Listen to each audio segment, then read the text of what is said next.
मनेन्द्रगढ़ चिरमिरी भरतपुर जिला के नगर निगम चिरमिरी क्षेत्र से लगे सरभोका ग्राम पंचायत के पंडो बस्ती में अभी तक बुनियादी सुविधा भी उपलब्ध नहीं होने से यहाँ के विशेष पिछड़ी जनजाति पंडो समुदाय के लोग मल्ला काफ़ी परेशानी के सामना करना पड़ा थे। यहाँ कोई व्यक्ति बीमार पड़ जाते तो वह पैदल कतकुन किलोमीटर भी चल के सामुदायिक स्वास्थ्य केंद्र तक पहुंचे में काफी परेशानी होती। मनेन्द्रगढ़ विधानसभा क्षेत्र के अंतर्गत आने वाला एक ग्राम पंचायत में स्वास्थ्य मंत्री श्याम बिहारी जायसवाल के इलाका माने जाते हर बार भी यहाँ स्वास्थ्य सुविधा की कमी की स्थिति लोगन मन में काफी चिंता देखे बर मिला थे। नवाडी गांव के पंडो जनजाति के लोगन मल्ला पिछला कुछ महीना से लगातार स्वास्थ्य समस्या के सामना करना पड़ा थे।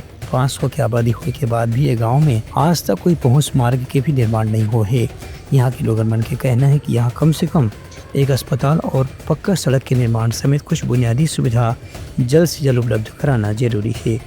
ब्यूरो रिपोर्ट उतलंघा न्यूज़।